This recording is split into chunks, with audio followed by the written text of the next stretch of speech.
Hemingway has a line in there where they ask a millionaire how he went broke. He said two ways, gradually, then suddenly.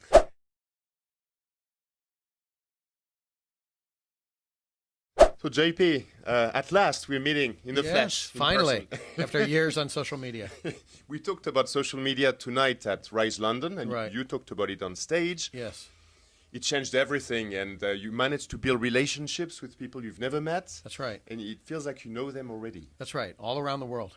Even at 3 a.m., US time. Yeah, and- what I said just a little while ago was the good news, bad news to that is the good news is there are people all over the world and the conversations are happening 24 hours.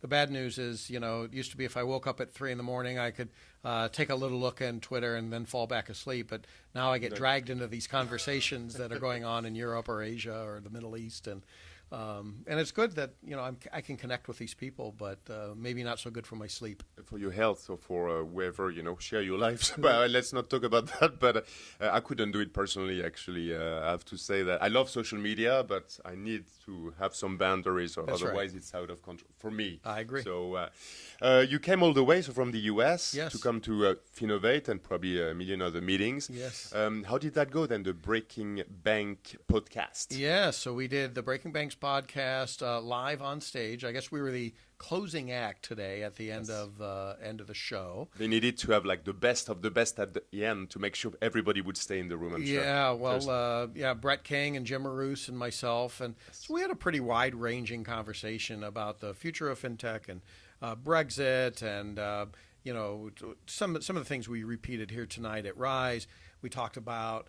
We're at the tail end of a very long expansionary cycle. What happens if we get into recessionary cycle? I mean, it's going to happen sooner or later. Question is when, and how long and how deep, and what does that mean to fintech?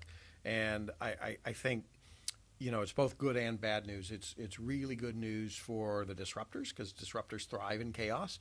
It's not so good news for the incumbents, right? Who don't want chaos. They want things to stay the same. And the last time we had a recession, was during the global financial crisis, and I don't think it's an accident that coincided with the rise of fintech. You're probably right. So you reckon the next couple of years, and we might see the same cycle coming again? Because it's already, 10 years, 11 years? Or? Yeah, I think we're about 10 years into the expansion cycle, right? Started in 2009. And I'm not an economist, so I don't have any fancy charts to forecast or anything. But I just know, right, it's cyclical, and these things come to an end. And the other thing that you have to look at is where are the catalysts, right? What's a catalyst to continue for it to go? Well, interest rates are actually starting to rise now. The good news is they're starting to rise because the economy was driving itself. It didn't need the artificial boost of lower interest rates. But the fact is it's still rising. There are myriad international trade tensions and all of those sorts of things. I just think if you start piling up the catalysts, the pile for catalysts for a recession is probably higher than the pile of catalysts for continued expansion. Enough. I mean, you lifted the dialogue tonight, actually. Thank you very much. Can you, for all the viewers here, tell us, please, what you're doing? So trying to, mutualize almost an innovation function, right, Yeah. for a lot of banks in the US. So would you mind sharing that story? Yeah, so the main thing keeping me busy today is FinTech Forge. So it's a company that I founded with Jason Henrichs. Jason was also the co-founder of Perk Street Financial, right? One of the world's first digital-only neobanks. And in fact, I was still a banker when I first met Jason in probably 2011 or so. And we had kept in touch because I think we had a really similar view of fintech and of the banking market. And one of the things that we both agreed on was that the problem, many of the problems still reside inside the banks, right? So let's set aside for a moment the fintechs that are the true disruptors that are going out and building their own separate platforms. There are some amazing stories, but that number is still relatively small globally, right? We still have multiple banks in every country. And our vision of the future of fintech is really about bank and fintech collaboration. We're certainly not alone. Plenty of people talk about that.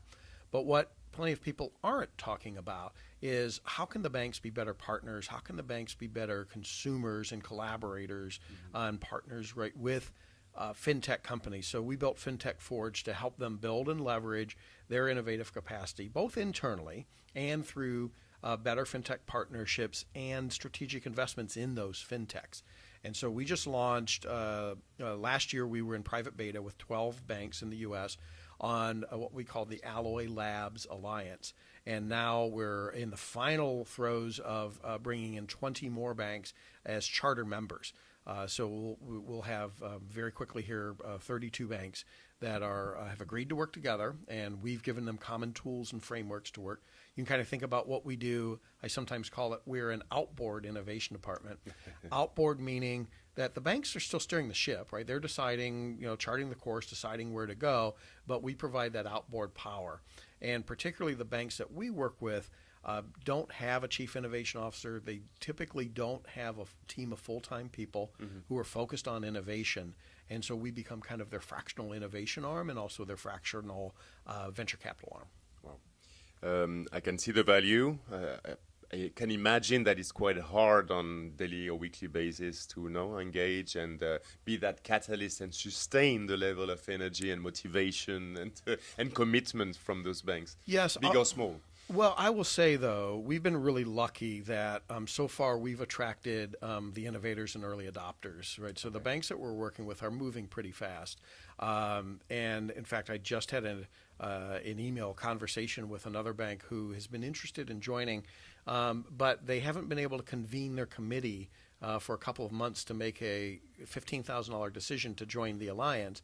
And I wrote back quite candidly and said, well, you might actually not be a good fit for a charter member. Maybe you should wait until we open up for general membership later in the year, because the banks we're working with now are actually moving fairly quickly, and you're just going to annoy one another. I like that. And you need that, otherwise, I used to work in innovation in 2007 and 8 in the UK, in one of the biggest UK banks. Right. And innovation was a different, Right. different animal or kettle of fish, to say the least. Right. More focused on IT than anything else. Right. I've got 5 words for you. Can you tell me what you think? So if I say fintech in 2020. FinTech in 2020, that's just next year now. That used to It sound is. really far Scary. away, right? So next year, we're going to continue to see a lot more. And I think that we're starting to see this separation between not the haves and the have-nots. It's the wills and the will-nots, right? Those who are not paying attention are going to just lose further ground in 2020. You reckon even the larger ones?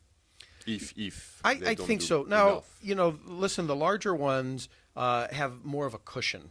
That I often quote a line from The Sun Also Rises. Hemingway has a line in there where they ask a millionaire how he went broke. He said 2 ways, gradually, then suddenly. And I think that's really the plan for the larger banks, right? It will be gradual because they have existing customers. There is inertia to change banks and so on. But the longer that they put this off, the more sudden and hard that end will come when it does. And so the organizations that are going to survive over the long run are those that are more agile and more able to adapt new solutions more quickly. Okay. Thank you. Yeah. I like that quote, by the way. Yeah. And do you know that joke, actually? Do you know how you leave Las Vegas with a small fortune? Yeah, you start with a large one. You know already. Sorry. Very good. Collaboration. Yes. Collaboration is a two-sided word. And I worry that banks in particular forget about that, right? They think collaboration means, we'll dictate terms because we're the big guy on the block and we're writing the big checks. And again, I would say the organizations that are winning are those that are really collaborating, which it means give and take. And we might not do some things that we thought we wanted to do going into it, but if it's the right solution at the end of the day, those are the winners. And last but not least, what do you think when I give you that? And please hold it in your hand. That won't sting or whatever. Oh, the disc. It's funny. I just saw a drawer full of these, and I am very slowly learning Mandarin. And the book that I have has a compact disc, and I don't have any way to convert it any longer, right? So I have to find some way to find it on MP3. But what an artifact, right? This is. I'm sure you've probably heard this one. 100 times. I certainly didn't make it up, but I've heard it. Somebody showed their kid this, and they said, "Oh, you 3D printed the save icon, right?" I know. So that's what it represents to a lot of people. But this is a great example of this seemed like the future at one point, because this was a step up from the 5 1/4 inch floppy, Which I remember vividly as well. Yeah, not only is this a complete artifact of the past, so is the CD-ROM at this point. It's gone, yeah, it's finished. Yeah. Even Blu-ray, anyway.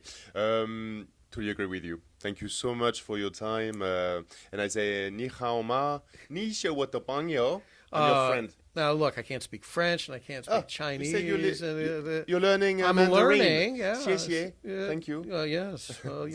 Zai tian, I think. Zai tian. Ah, see, much better than me. Thank you very much, JP. It's a pleasure to Xie xie. spend some time with you. Xie xie. And Xie xie. merci. Merci. Bon, de rien, et merci beaucoup à toi. Merci, salut.